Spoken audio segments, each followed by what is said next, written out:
Everybody's afraid to let the other person win, right? Do you guys remember what the Lord said about that? Is it okay to let another person win? Is it? Do you think it is? Do you think that is biblical to let the other person say another person is wrong in what they're saying, right? And they're accusing you of being wrong in the righteous thing that you're saying. Let me ask you something. Is it okay to let the other person win? Is it? I wonder if people know the scriptures behind that, because a lot of people in the world will say, "Oh no, you're not to do that. No, don't do that." The Lord gave us some very good advice, and He gave us advice through His apostles. These abuses that are heaped upon us, and they're incorporated into abuses. It's almost like when it hits a person's ego. You can tell when it hits your. By the way, take this note. How do you know when something has awakened your ego? How do you know that? Anybody know how you know? There's one way you can know. A sure way that you can know. When it's ego, it's the difference between ego and righteousness. Ego is not righteousness. So how do you know when something is against your ego and your ego begins to speak out? Well, because of your ego, you speak out. How do you know the difference? There's a sure way you can know. Anybody know? Here it is. I'm going to take a note of this. When people are saying things about you, accusing you, whatever they're doing, maybe in a biblical conversation, your ego rises up when you begin to give your resume. If you begin to tell somebody how much you have read, how long you have done so-and-so, or this and that, that's your ego. Because when you start giving somebody a resume, you're proving your own credibility. That's not spirit. That's not spirit. Can you imagine one of the apostles saying, "Well, you have no right to tell me that, because I walk with the Lord longer than anybody"? They don't do things like that, right? It's your ego. When that happens, quiet your mind. Remember, it is ego that the Father looks against your flesh. He is not for your flesh. He is against your flesh. And if you don't believe He's against your flesh, then why does the spirit and the flesh war against one another? Somebody writes anger. No, not necessarily in anger. You can do it in a loving way, but it's still ego. You can say, "Hey, man, look, I'm saying this because I had 12 years education in this subject. Blah, blah, blah, blah, blah, blah, blah, blah." You start giving your resume to somebody. You're proving yourself to that person. You need not prove yourself to the person. Here it is. If you're speaking to a person who is deaf, why would you give your resume? They cannot hear you. That makes about as much sense as saying to a blind person, "Hey, come and see this." They cannot see, so stop trying to show them something. When a person can hear, when another can see, it is because the Lord opened their ears and open their eyes. When this happens, they will hear you. Otherwise, they will not. So why would you go forward trying to make them understand Him? That's where we err. That's the difference between us and those who are in the Bible. They didn't try to make anybody listen. They made themselves available for the word, and those who heard. That's why Jesus said, "Those who have ears, let them hear what the Spirit is saying." Because those who don't have ears will not hear. And who opens up the ears and the eye? The Lord does. He opens up the heart for understanding. He gives man a heart of flesh, right? Takes out that stony heart and gives them a heart of flesh. The Lord does this.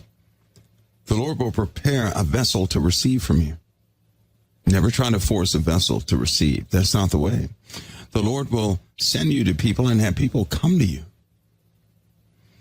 He did say, if you would lift up His name, He would draw all men unto you.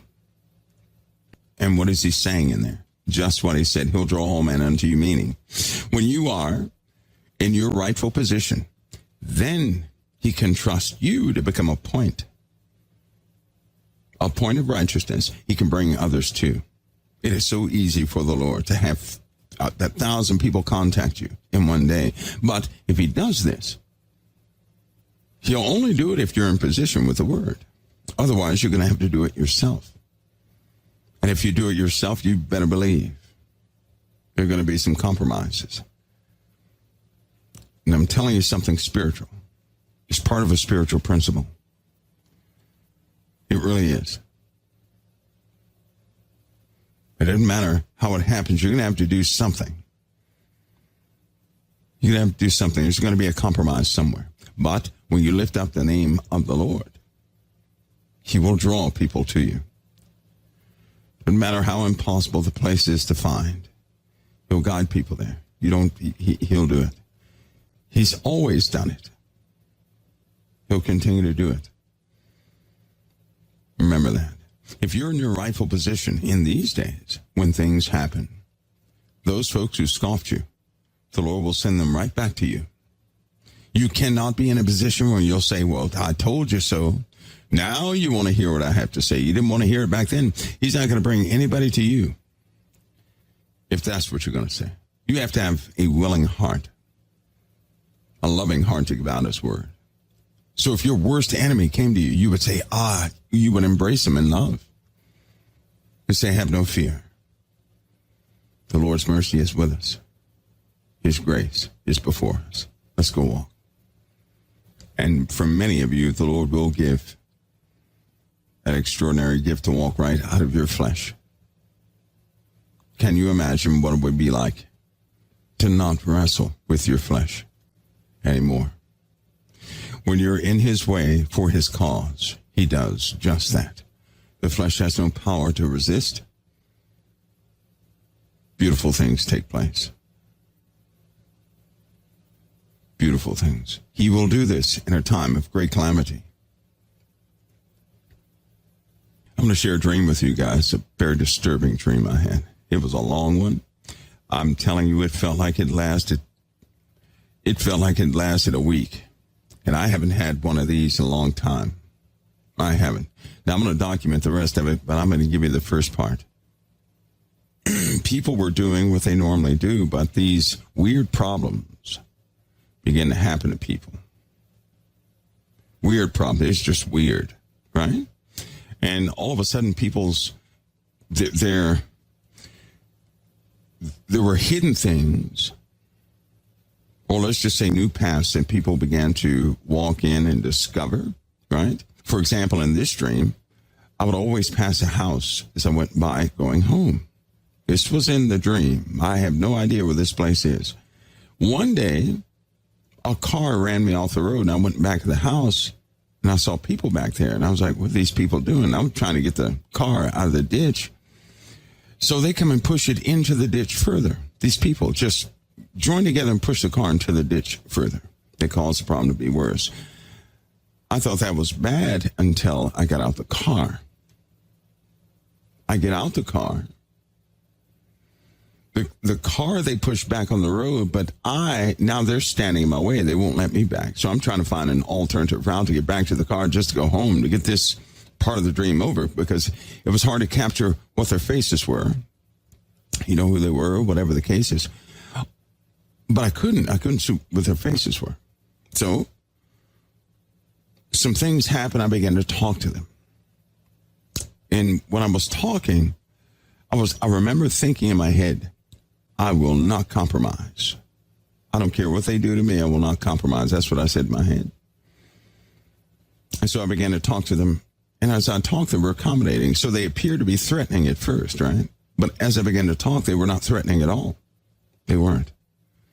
They were just doing weird things. But as soon as you open your mouth and talk to them, it's not the situation you thought it was at all. That's number one point to take away from this. Number two, I did get back home, but when I got back home, people began to change. It was almost like a night came, a darkness came, a dimness came all over the place.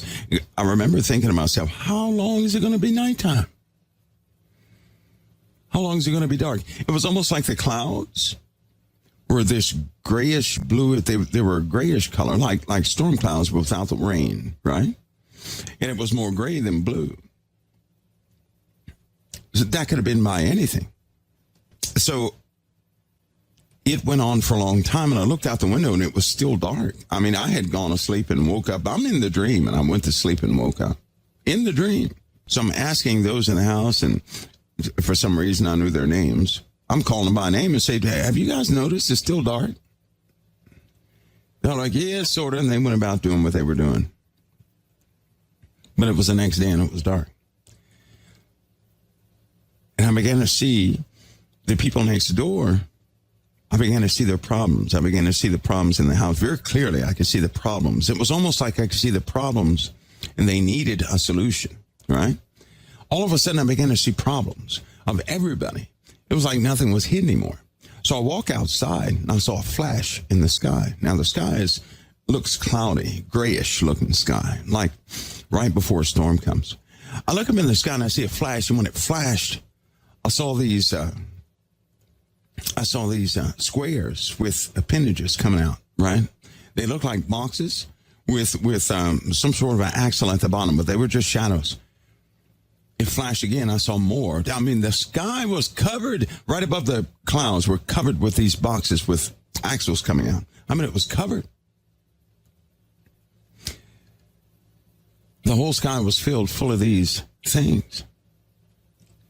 They stayed up there for at least 4 or 5 days, and then those on the bottom began to show who they were. The people who were already here began to show who they were. And what they were doing was calling down stuff from up there. Would come right down to earth, down here.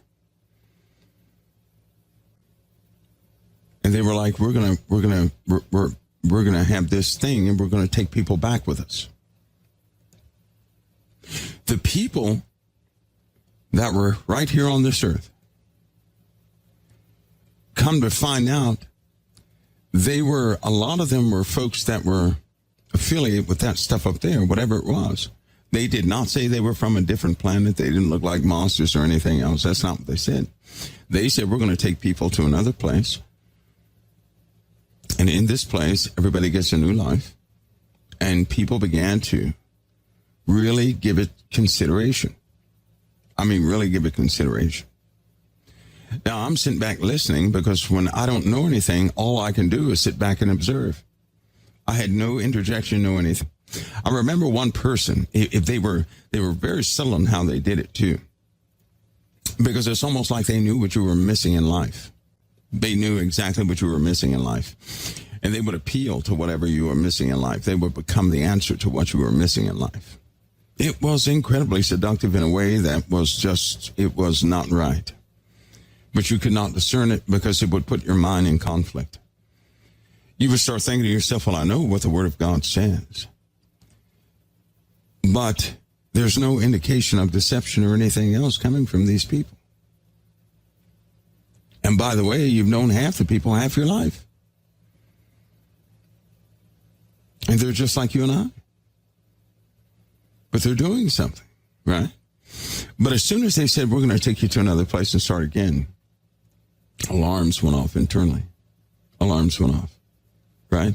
This is no joke. In the dream, I said, they're going to start eating people. That's what I said. They're going to start eating them. That was just my fear talking then. I had to settle myself. And I said, well, I started to pray. I said, Lord, what is this? And as soon as I said that, the Lord, he had me overhear a conversation they were having. He had me overhear. They'll be part of us forever. That's what these people kept saying. They'll be part of us forever. If they come with us, they'll be part of us forever. They accepted then. We did not force. They accepted us then. After that, a war would begin here on earth. How weird is that? That they would get anybody they could get to go with them by reason of volunteering, by reason of the heart, so that the person can never fight back. You can't fight back on an issue that you choose, right?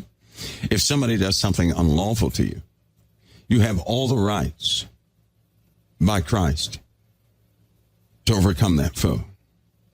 But if you if you invited into your life, you canceled your own, you overrode obedience to make a choice for yourself and have no authority in that situation. And they knew that.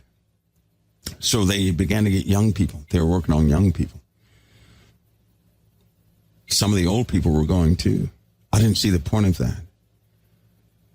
And I noticed that all of a sudden the next day, after they had this conversation, next day, guess what? They just started taking people, people were vanishing, dying left and right. It seemed like here they were dying, but they weren't dying. They were being taken. They were not dying. They were being taken. They agreed to go with this other group somewhere else. They agreed to go with them. Many started to go, even the people that you didn't want to go.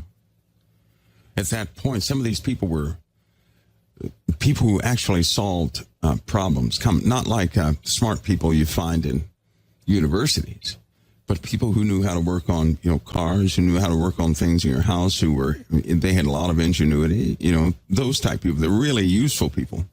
All those were gone because they were tired of how they were treated here, whatever the case was. They left.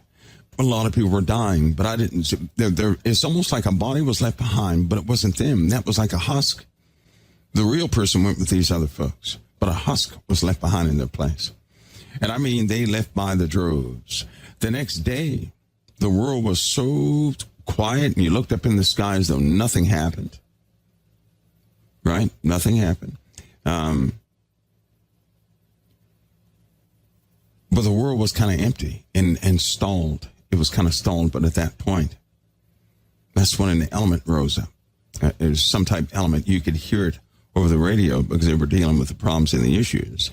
They had lots of problems and issues, and no one was qualified to do anything about them. There was real fighting then and real arguing, right? Here's why there was real fighting, real arguments. The people they took were the people that normally, when two people say, well, we need to fix this, and one guy will say, no, we need to concentrate on this. Two academic guys start to argue. One of these people who have ingenuity in them will say, hey, I'll go fix it. You guys don't have to argue. I'll just go, patch it up real quick. And they patch it up and it works and the argument's settled. They weren't there anymore.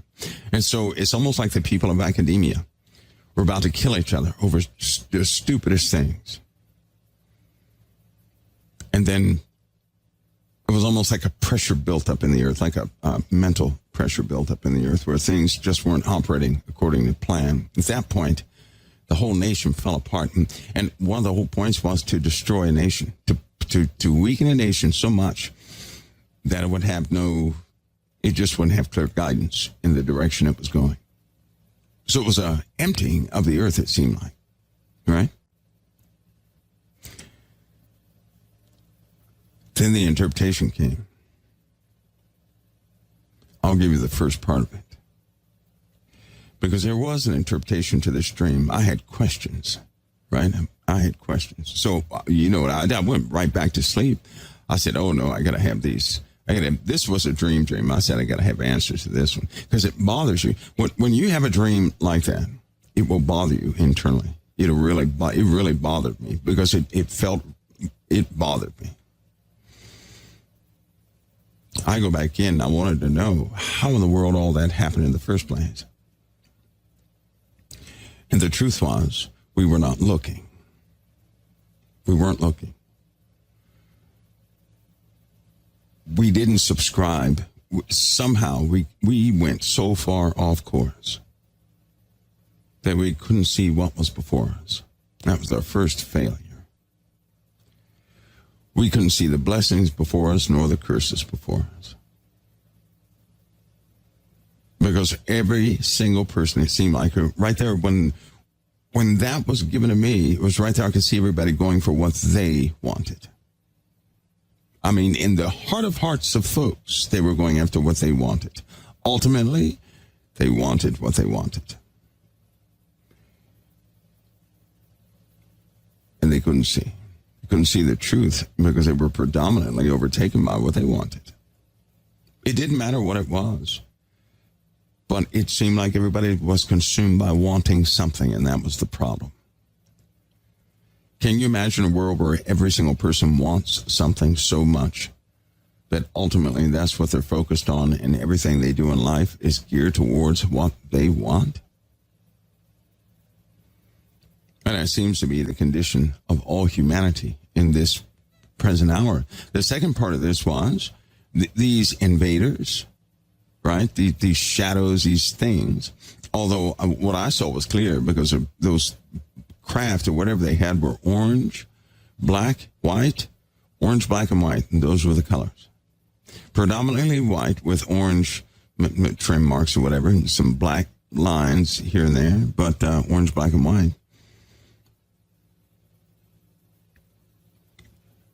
They were always up there. Base can't be seen. Nobody can see them. So there's something in operation up there all the time that's very real, but we can't see it. It's always been real. It's always been there, but we can't see it. And they're always interacting with mankind. Always. Always. You just can't see them. And anybody who does see them, they're going to be deemed as fruit ball. You just can't see them. And it's more real, to say that word spiritual covers a broad area. Let's just say this, that they have a physical impact on anything that would ever come in proximity to them. Nothing we have is going to overpower them. Nothing we have has ever overpowered them. And they've always been there. Always. You just can't see them. Because mankind cannot see them, they do not contemplate them. It is not an element in their reality. They say, though it really is part of their reality, they just can't see it. And they constantly interact with mankind. Constantly. Which breaks loyalty from what's naturally in a person to what is unnaturally, to what is unnatural to them. And they have been doing this from day one. They've always been there. Once certain people are removed from the earth, and if you notice, and I've noticed this too, my goodness, I've noticed this. The real folks with the values in their hearts. Do you guys know about the generation that would not compromise? There's a generation that just would not compromise. They wouldn't. I don't care what it was. They would point to you and say, there's no integrity in that. What are you doing? They would know, they would spot things in you that you didn't even know about, and they would be accurate. Those were the faithful grandmothers and grandfathers. You remember them? The ones that would often correct you in your speech, the ones that would correct you in your activities, the ones that would love you beyond your condition. You remember those? You remember them?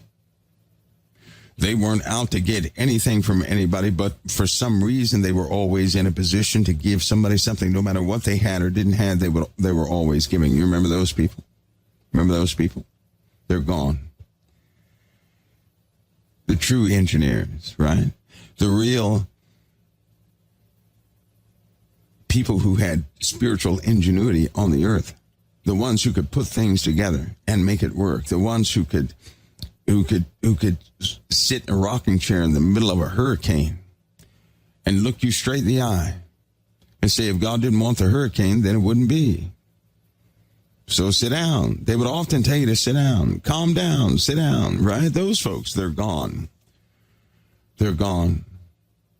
That whole generation left, didn't it? Gone. Gone.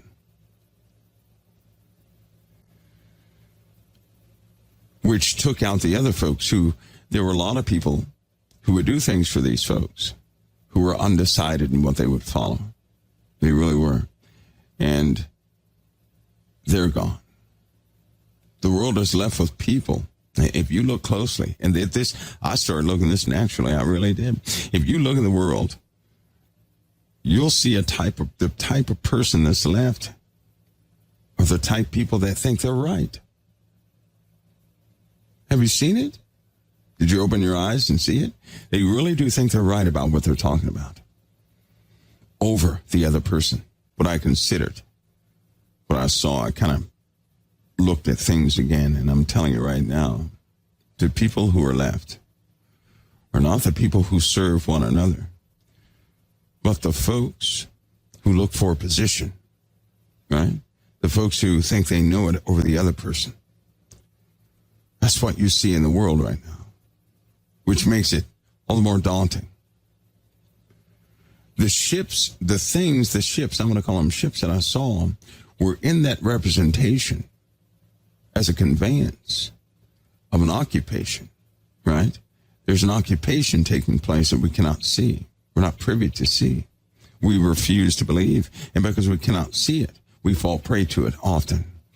The Lord asked us to take note of Satan, of the devil, of fallen angels, and all these things that are left behind. He told us to take note of them. He told us how they work. Still to this day, because we cannot see them, it's very difficult for us to keep that in our minds. And we often blame one another. Once you blame another human being, you're in an act of disobedience, and that further weakens you. Once you're in a weakened state, that's when your mind is malleable. That's when somebody can speak into your mind and begin to mold you and begin to cause greater guilt. Once you are oppressed with that great guilt, you can be maneuvered. Many of you are out there blaming yourselves for things, aren't you? You're not listening to anybody else. You're blaming yourself for something. Many of you are blaming somebody else for something. You're either blaming yourself or somebody else. Have you noticed that hardly anybody sits idle? They're blaming themselves. How can we be a generation that goes through life finding a reason to blame ourselves or to blame somebody else? Think about that. When we believe in the Messiah, so something has surely happened. And these are exploitable points in us that they take advantage of. No one's going to get rid of them because they've always been there. They constitute a larger society in the spiritual realm. That's always in operation. They're always working.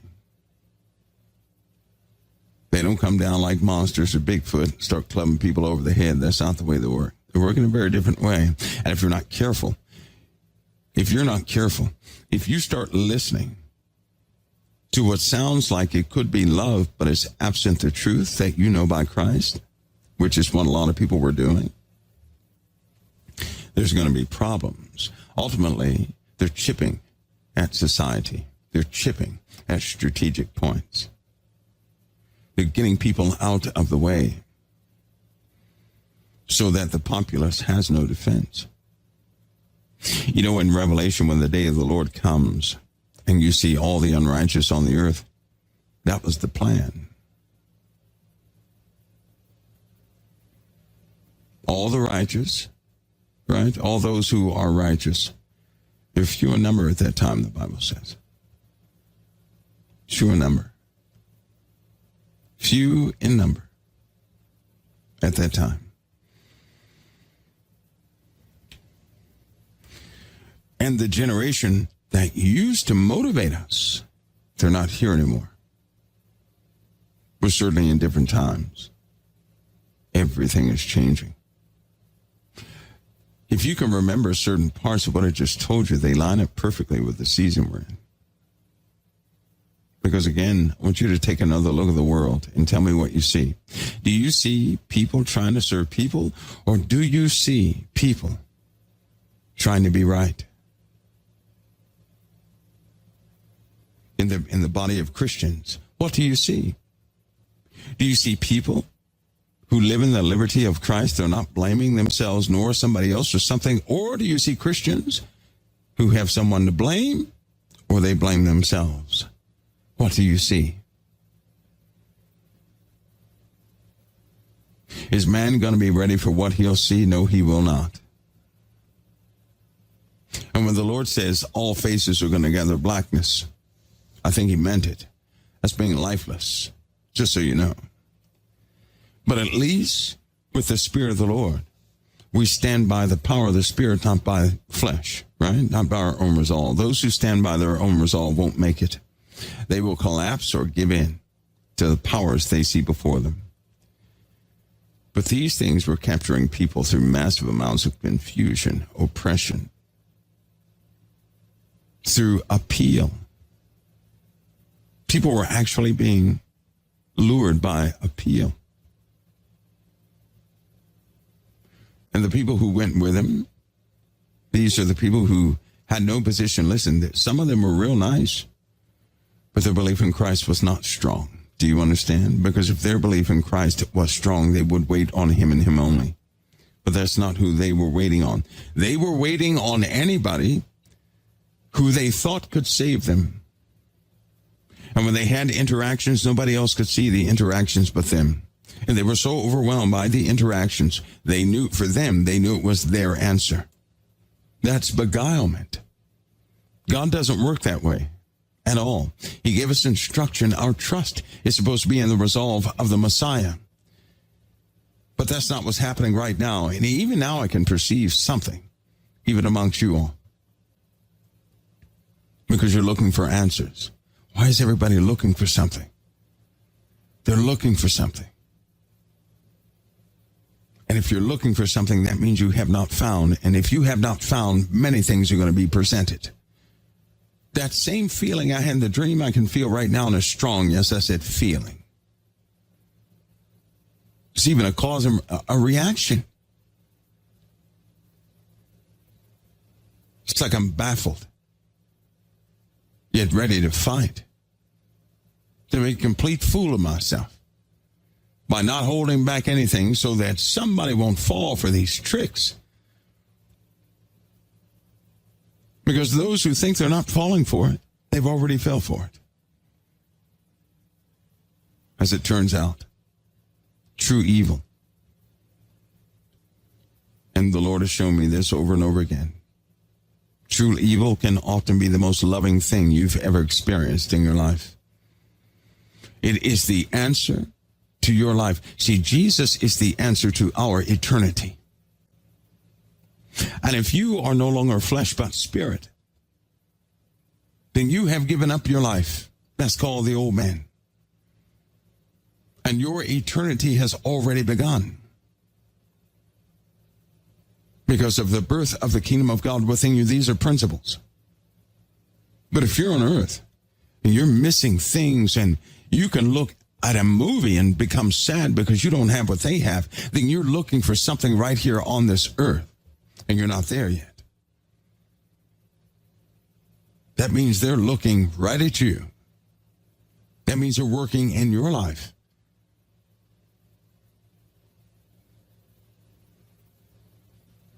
Because all those who had no placement in love with the Lord, they had no placement in love with the Lord. They were dissatisfied with their lives. Let me give you a hint of dissatisfaction, because I know what that is. It's when you can read the Bible, when you can go to church, you can do all things that are required for you to do, but you go back home and you're still empty. You go back home and you're still by yourself. You go back home and you're facing the same set of circumstances. And it seems like your mind snaps right back into that place that you were.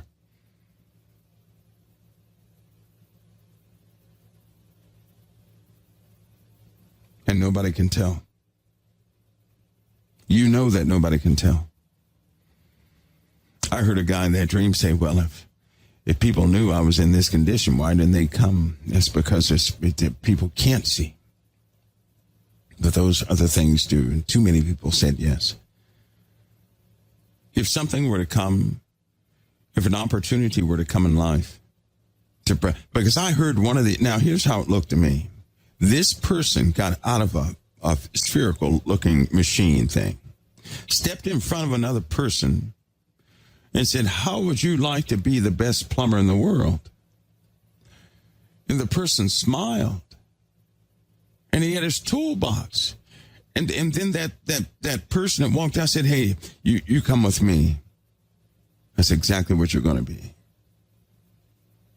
That's how I saw it. It was like I was seeing the truth of something that they couldn't see. And sure enough, they were taking people back left and right. They didn't leave. Listen, they didn't leave stragglers. Anybody who said yes. Though they left them alone, possibly maybe for a year, they would come back and get them, because a day came when people were still on the earth and they had forgotten they made that deal. They still were not serving Christ. They didn't give their lives to Christ. They even went to church, but they did not give their lives to Christ.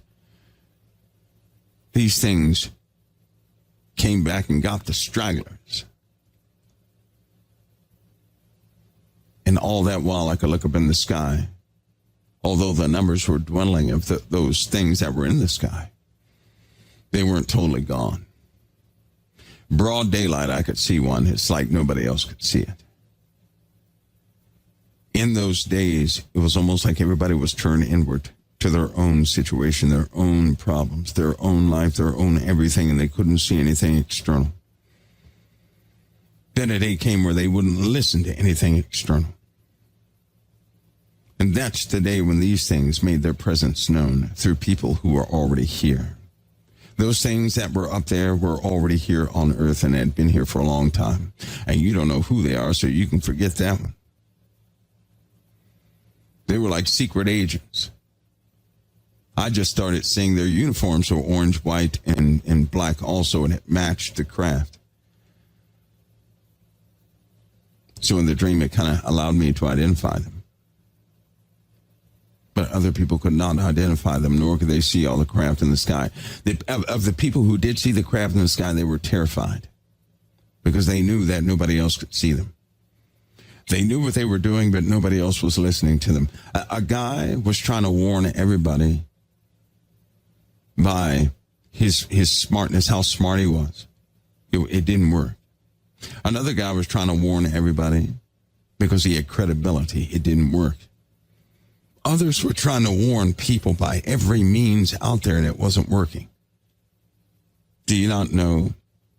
Although I wanted to warn them, nothing came forward of me. Nothing. In that day, I couldn't say a word. I could say nothing. I was observing. I could see both sides of the fence, and I was observing. And it was sad to see. And although no death took place, nobody ate nobody or anything like that, it was the worst dream I ever had, I believe. That was the worst one. It was the worst one because there was a powerlessness involved.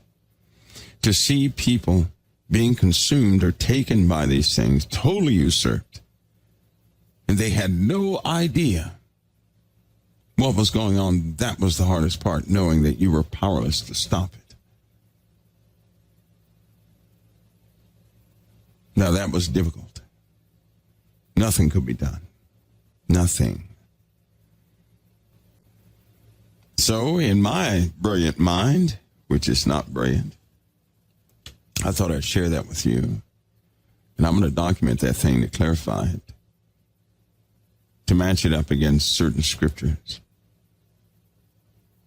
Because it's like it's in play right now.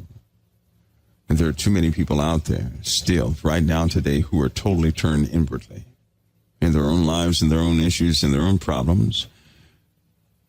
And they know of the Lord. They know of his name.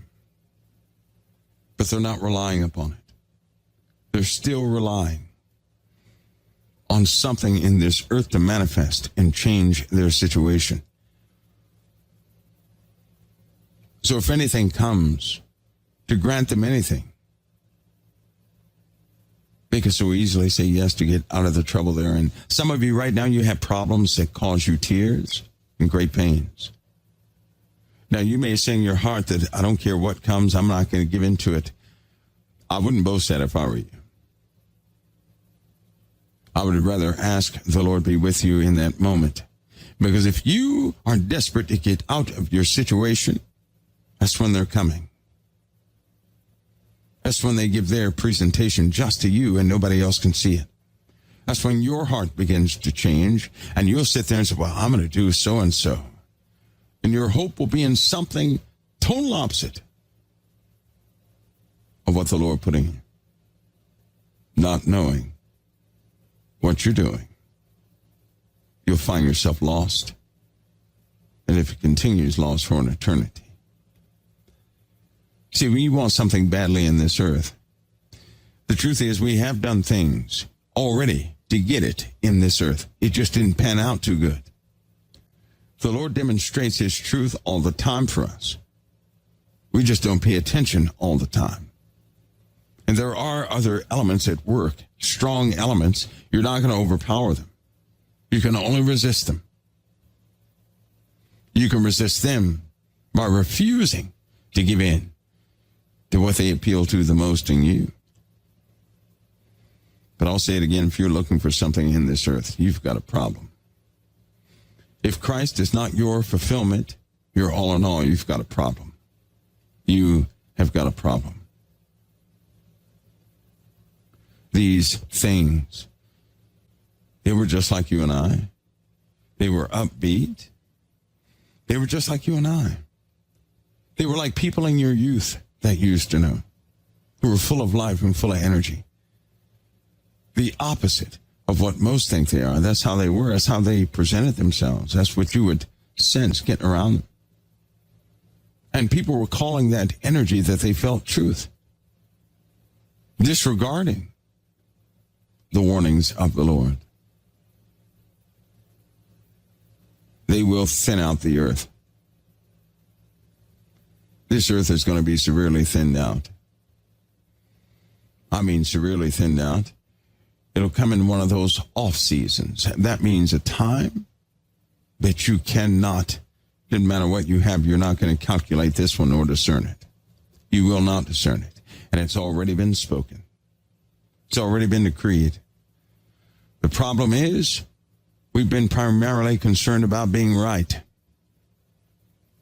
about the picture we have in our head. I don't know about you, but I threw those pictures out for me a long time ago.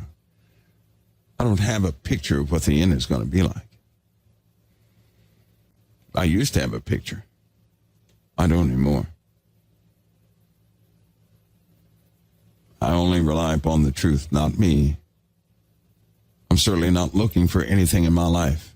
You know, certain people wanted to get married. I saw too many situations. There was a couple, an old couple, that really wanted to find the love of their life.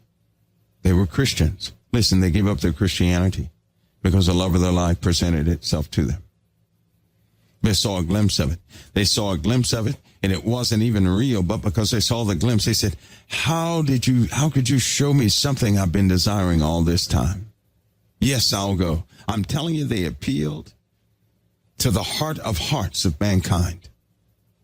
It was almost an inescapable appeal on so many different levels. But if you are still looking for something in this earth, then how can Christ be your fulfillment? And if he's not your fulfillment, that means you have a weakness. And if you have a weakness, you're a target. They're going to show people exactly what they have been desiring the most. And that's almost irresistible to anybody. Do you know how many people in that dream kicked it aside? I can even feel what they were feeling. For that person who found the love of his life in the dream when that happened, it was almost like this joy just exploded in me. I could feel what he was feeling. He was ready to give everything up for that. Of all things he wanted in life, it was exposed that he wanted that most of all. Listen to what I'm telling you. What you want most is about to be exposed. And that's what you're going to follow. See, most people are not counting on this one. I know I woke up saying, oh, Lord, no. How in the world how can any of us really fight? We're going to have to be so focused. And we can't even be that focused. There are people who wanted positions. I mean, it would fulfill them of everything to have a position. There was one guy who wanted to be seen of his family in a certain way. That's what he wanted. And they granted that to him. And it exploded in his heart again. And I'm telling you, it wiped everything. Everything else took a second seat to that. That's what he wanted most of all. I could see it. Another person wanted a family. It exploded. These things were the strongest, what a person wanted the most in their heart of hearts was being granted to them, a promise to them that they would get it. And they began to follow whatever it was that would give it to them. Because once they saw the image of it, they couldn't believe that it was about to be real. You know that feeling that you get when something's about to be real? And in that moment, you're not thinking about anything but that thing being real. Do you guys know what I'm talking about? It is the explosion of the heart, something that people can scarcely turn away from. You can't just discount that. That's something so strong with us, but it's also something that resides outside of that born-again spirit. And when people go down that path and they have exactly what they want, how much are you going to convince them to give it up? You're not. You'll be powerless to talk to them. Once they get what they want like that, you're going to be powerless to convince them anything. You can forget it. That will empower a person so much they won't listen to anything anybody else has to say about giving things like that up. It's just not going to happen. Even right now, I can see why thank you, Lord, for the long durational preparation. A lot of people say, Lord, hurry up and come. You don't understand, because when the Lord comes, these things have to be fulfilled.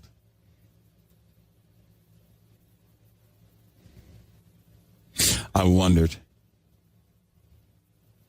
It just makes you wonder. People are not ready for anything even close to that. Just by the simple, if you just took the simple fact that these things were able to desire or to grant to a person what they desire the most of the heart, with that simple premise, how many people are truly ready for that, can truly say no? How many people can say no to that? With all soberness, think about it. See, there's some of you out there that want something so bad, you want to be in a position so bad. You want something in your life so bad that you've begged the Lord for it already plenty of times. You've been angry at the Lord for it because you did not receive it plenty of times.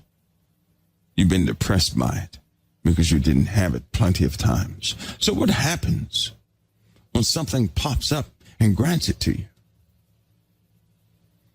The thing that made you cry, the thing that made you petition the Lord for something that you wanted, even before you had the training to even step in righteousness. In fact, some people do follow the Lord to get that very thing. There are people right now who are following Christ and everything they can follow in the Bible to get that very thing they want the most. Why do you think people turn away from the Lord when they don't get what they want? They'll say, I did everything right, still didn't get anything. I obeyed the Lord in everything he wrote and still didn't get anything. Yeah, but if you're saying you obeyed him in everything, that's disqualified because you're still alive and obedience does not end. That's just like a person says, well, I tried faith and it didn't work. Nope. When you don't try faith. You live by faith or not. You don't try it. Because faith continues. You can't just have faith for 1 week and say, well, I tried faith. It didn't work. You can't say, well, I tried to have patience and it didn't work. That means you stopped having patience. That means you put God on a clock and you were actually saying, if you don't fulfill this within my calendar dates, I'm not going to believe in you. That's what people are truthfully saying.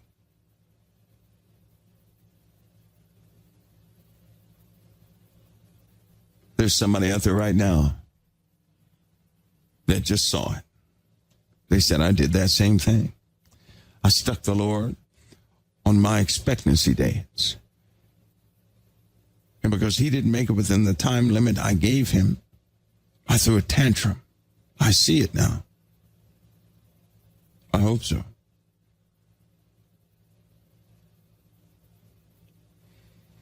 Because these things are playing for keeps. And when that one, when they said if a person goes with him, they become one of them forever, that just didn't sound good. It didn't sound good at all.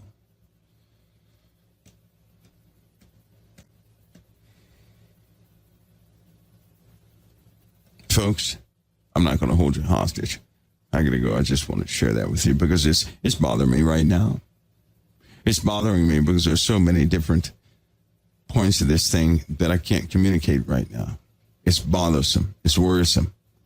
It really is. It may seem a little silly to you, but the gravity of it is just not good. And every single time this happens, it doesn't matter what it is or what it may look like in the future, but it takes place. It'll start taking place. But to feel powerless to stop it is an awful feeling. Why do you think the Lord gave us a lifetime to resolve some things? Before they even occurred, he told us. In that dream, I was powerless. I couldn't do anything. It was like it was too late. Well, guess what? It hasn't happened yet. And you better believe this subject's going to be on my mind for a long time. How many times have you seen something happen to people that you're powerless to stop? How many times have you said, if I go back in time, I would have helped them out? Well, guess what? Today is that day. See, these moments are coming. And you are back in time right now today before it even happens. The Lord was just enough and loving enough to tell us exactly what was going to unfold. To have knowledge of what will unfold means he gave you the power to do something about it today. Or why tell you in the first place?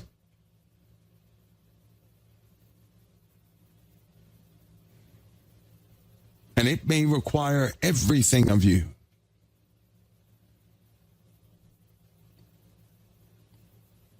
But if your love is strong enough for your fellow man, you'll give everything of yourself. So that those at the end won't fall for it. To find yourself powerless to change a situation of those you care about is awful. Well, today is your chance to start with yourself first so that you're not prone to it. Then you can help somebody else out to open their eyes to it. And the Lord will show them the rest. Because it will most certainly happen. I saw a representation of something very real, something outlined in the Bible. Something that is not discussed too much. And I hope that you guys can see the severity of it. I'm sure that you can relate to it by way of your own heart, because all of us have been there in a very small degree. All of us have. All of us have. All of us know the frustration of not getting certain things, and we know the hurt of seeing something we would just love, but we cannot touch. All of us know that.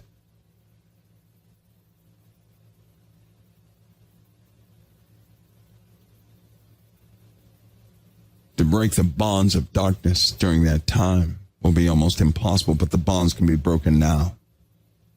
So that there will be no bond in the days ahead. Do you understand? You don't break them then, you break them now.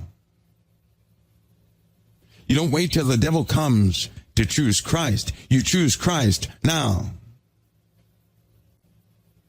You don't wait till the world falls apart to get your heart right. You get your heart right now. You don't prepare when you see the tornado. You prepare before it's ever in the forecast.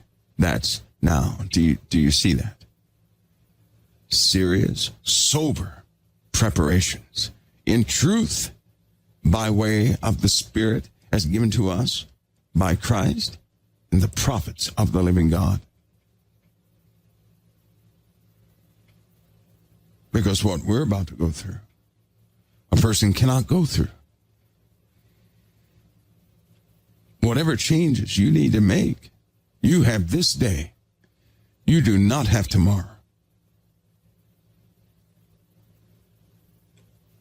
I'm telling you, this happening, it was so far out of season that there is no one that can properly prepare for it. How you are right now in this moment is the same way you're going to be caught off guard. Do you know that? You have power. Every moment that passes is a moment you could have changed that. The person you are right now is the person you're going to be if something out of season happens. And every moment you're given is a moment to change that. So you have this day. Tomorrow's not promised to any of us. The remainder of this day is not promised to any of us, which means it takes a sincere work. Sincere considerations.